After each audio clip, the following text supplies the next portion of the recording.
terobosan dalam rangka mari kita lakukan sesuai dengan performance base-nya, yaitu penganggaran berbasis kinerja. Jadi rencananya dulu clear, baru uang. Uang sesuaikan dengan kebutuhan. Jadi daerah justru disparitasnya tidak akan terjadi gitu. Jadi tidak ada mandatory spending pun, kita akan justru mengalokasikan secara benar sesuai dengan input, sesuai dengan output dan outcome yang kita harapkan. Apa nih plus minusnya sistem anggaran berbasis kinerja yang diusung ini?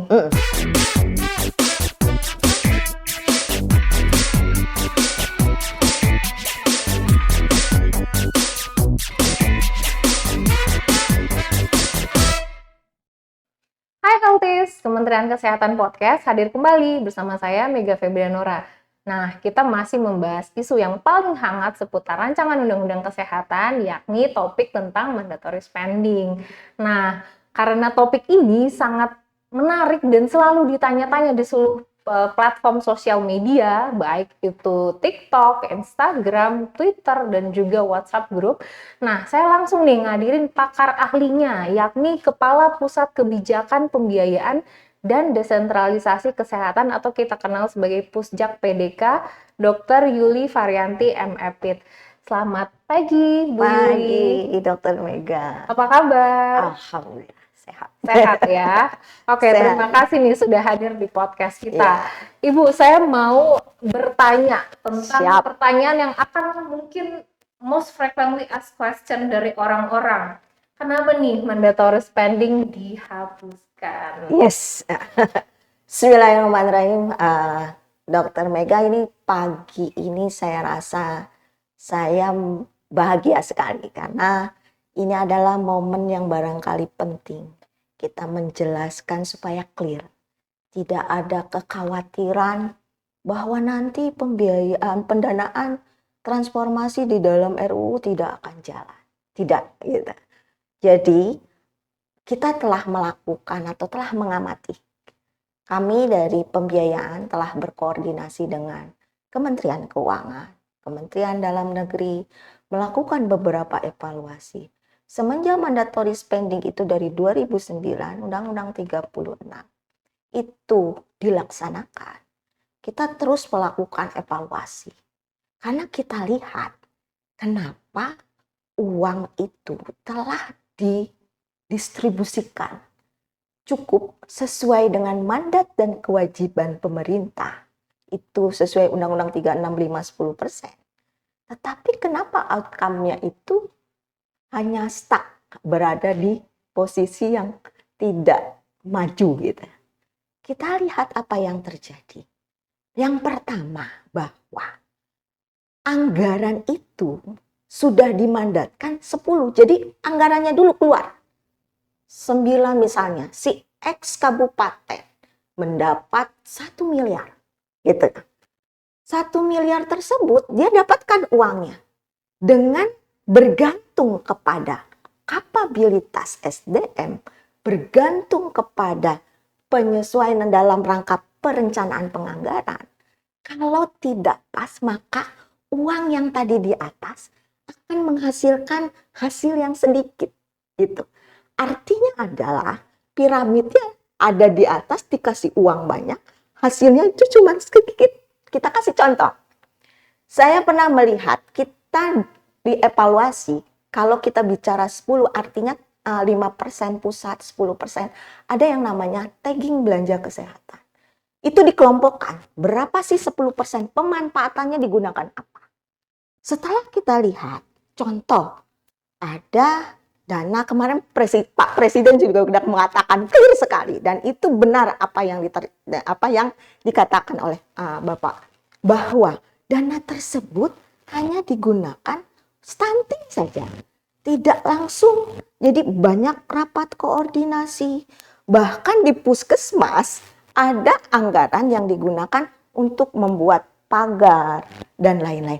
Ada lagi, ada pemanfaatan dana karena tidak bisa menggunakan, perencanaannya tidak baik, sehingga akhirnya larinya beli baju seragam, terus infrastruktur masuk ke gorong-gorong. Nah, outcome yang kita masuk ke TB seperti apa, ke stunting seperti apa, ini yang nanti kita harus koreksi. Jadi artinya bahwa dengan kita mandatory spending pun hasilnya belum efektif. Nah, perlu ada satu inovasi dan satu terobosan dalam rangka mari kita lakukan sesuai dengan performance base-nya, yaitu pemanggaran berbasis kinerja. Gitu, Mbak. Itu sehingga nanti ke depan ini yang harus kita koreksi. Bahwa nanti kita akan susun rencananya dulu yang disebut rencana induk kesehatan. Yang rencana induk kesehatan ini nanti setiap tahunnya akan dibahas juga dengan DPR. Dan kemudian penganggarannya nanti berbasis input, output, outcome berdasarkan rencana induk pembangunan kesehatan yang menjadi acuan kita. Gitu. Nanti bisa terjadi saat ini pun tahun 2023 berdasarkan data nasional health account kita bisa lihat bahwa belanja pusat sudah di atas 5%. Posisinya berada di 9,2%. Nah, kalau kita lanjutkan dengan rencana induk kesehatan, maka hasil yang diharapkan akan menjadi maksimal. Kendaraan pendanaan adalah satu mesin di mana transformasi ini akan jalan. Itu Mbak Mega. Oke. Jadi ini clear. Jadi jangan khawatir. Daerah jangan khawatir. Pusat jangan, maksudnya di pusat. Jadi tidak ada mandatory spending pun kita akan justru mengalokasikan secara benar sesuai dengan input, sesuai dengan output dan outcome yang kita harapkan. Gitu. Nah, menarik sekali ya Bu ya, ternyata cukup clear ya Healthies bahwa mandatory spending itu dihapuskan tidak serta-merta membuat pembiayaan kesehatan menjadi berkurang. Yes. Justru kita mungkin bahasanya personalize sesuai dengan program Yang dari dibutuhkan. Kementerian Kesehatan sesuai dengan yang dibutuhkan. Ada satu kata yang saya highlight nih dari tadi statementnya Dr. Yuli, yakni inovasi. Menurut saya ini sangat bijak dan sangat baik karena kalau misalnya kita menjalankan sebuah sistem, terus kemudian kita tahu outcome-nya tidak oke nih misalnya, tentu kita harus melakukan evaluasi dan bentuk dari evaluasi adalah kita lakukan sebuah inovasi dengan harapan nanti dengan inovasi dengan cara mandatory spending ini kita personalize gitu ya Dok ya, sesuai dengan kebutuhan, itu akan memberikan outcome yang lebih baik. Jadi tertrigger nih baik dari pemerintah di pusat ataupun di daerah untuk membuat program-program agar nanti bisa tercurahkan dana kesehatannya sesuai dengan program dan kebutuhannya. Begitu ya? Betul. Dok. Jadi Dokter Mega, barangkali ada dua hal yang penting. Yang pertama adalah bahwa dengan tidak dilakukan mandatory spending tersebut, kita tidak perlu khawatir karena kita nanti yang tadi yang saya sudah katakan bahwa dalam inovasi tersebut kita akan menyusun. Jadi kemarin kan dikasih anggaran dulu, programnya belakangan. Bingung nih, nyari-nyari. Akhirnya harus ngapain gitu? Akhirnya dia pakai buat gorong-gorong, buat seragam, buat ini. Nah, gitu kan? Nah, sekarang kita pakemkan rencana induk kesehatan sebagai acuan dalam menuju transformasi kesehatan yang kita akan lakukan mulai dari transformasi primer sampai dengan digital. Itu apa yang perlu kita lakukan? RIK-nya itu harus dibuat secara clear yang menjadi acuan pusat dan daerah yang nanti rencana ini akan dibahas oleh DPR gitu loh. Dibahas DPR, oke tidak. Nah, inilah yang saya bilang bahwa performance based budgeting. Jadi berdasarkan kinerja. Kita siapkan input, output, outcome-nya. Itulah target yang akan kita lakukan. Uangnya berapa? Jadi rencananya dulu clear. Baru uang. Uang sesuaikan dengan kebutuhan. Jadi daerah justru disparitasnya tidak akan terjadi gitu. Kan ada daerah yang Mbak Mega, ada daerah, ini kita ngomong daerah nih, ada yang 10%. Papua dengan Jawa akan berbeda, gitu ya. Kapabilitasnya pun berbeda.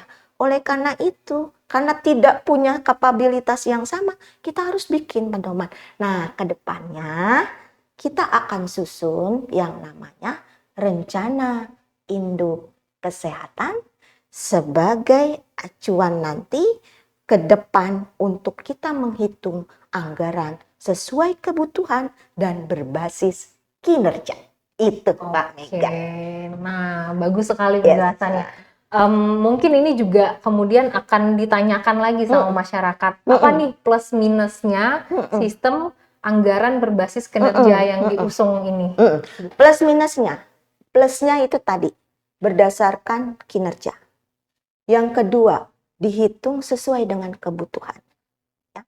Jadi ada daerah memang tidak barangkali ada yang butuh tidak sampai 10 atau tidak sampai dia, karena kita lihat ya dari hasil saya mengamati dan ada beberapa akhirnya formulasi yang dipaksakan untuk semua daerah bisa masuk ke dalam mandatory spending karena kewajiban daerah tersebut. Akhirnya formulasi itu yang disesuaikan, kan tidak tepat gitu. Nah, oleh karena itu jadi disesuaikan dengan kebutuhan berdasarkan kinerja. Dan satu lagi yaitu yang pertama ada bahwa dengan kinerja yang tadi kita tepat untuk mengalokasikan anggaran tersebut. Kalau kerugiannya saya rasa tidak ada. Kerugiannya pun yang perlu dimitigasi karena ini adalah satu konsep baru. Penyusunan ini nanti kita akan sosialisasikan dengan baik gitu ya. Baik pusat maupun daerah. Apa itu rencana induk kesehatan, seperti apa detailnya, apa di dalamnya targetnya, dan apa yang akan kita hitung dalam anggaran. Yang kedua, kita sosialisasikan secara masif. Kemudian kita dampingi daerah dan pusat, barangkali termasuk kita pusat, untuk kita masuk tahun 2024, kalau ini disahkan, artinya 2023 kita mulai persiapan, ini kita mulai persiapan, 2024 kita langsung menyusun berdasarkan anggaran berbasis kinerja sesuai dengan acuan rencana induk kesehatan yang tetap mengacu pada RPJMN dan termasuk RPJPN dan RPJMN. Demikian Mbak Mega. Oke, Healthies. Nah, Ibu, kebetulan kemarin saya baca nih bahwa buku dari WHO dikatakan bahwa sebenarnya tidak ada magic numbers untuk pembiayaan kesehatan. Sebenarnya itu tidak ada loh, teman-teman. Nah, kalau misalnya kita bikin dengan personalized berbasis kinerja ini, mungkin nggak kalau misalnya ternyata justru berlebih dari harapan. Jadi misalnya semua orang jadi semangat nih bikin program kinerja, ternyata malah jadi, kan tadi udah sampai 9,25, bahkan bagus sekali ya. Misalnya di atas 10% gitu mungkin nggak dong? Mungkin ya? Nah, saya highlight dulu dari Mbak Mega. Betul sekali. Tidak ada number magic pun, baik WHO maupun OECD yang mengatakan terkait dengan mandatory spending. Adanya adalah report pada Global Health Expenditure yang diupload di dalam WHO website. Termasuk Indonesia masuk situ. Tapi 15% misalnya, oh di negara lain kenapa? 15% itu adalah belanja mereka. Tapi mereka tidak pernah memandatori spending bahwa angka belanja tersebut adalah 15%. Yang kedua adalah, jadi tidak ada satupun magic number di dalam benchmark negara lain adanya mandatory spending. Yang ada adalah mandatory services. Servicesnya itu yang harus dilakukan dan dianggarkan dengan baik. Ya. Yang kedua tadi adalah, bisa nggak kita mencapai? Ya bisa. Kalau memang kebutuhan kita sesuai dengan perhitungan kita, apa yang akan kita lakukan dalam transformasi tersebut, ya pastinya bahkan bisa melebihi dari 15%. Gitu Mbak Mega. Aku tadi ngomongnya 10%, ini 15% ya, berarti nggak usah ada kekhawatiran lagi. Nggak usah. Ternyata lebih dari 15% itu sangat-sangat mungkin ya. Betul. Oke, sebenarnya saya mau nanya pertanyaan terakhir, tapi saya yakin sebenarnya udah cukup terjawab. Tapi kita harus nanya nih, Dok. Siap. Oke.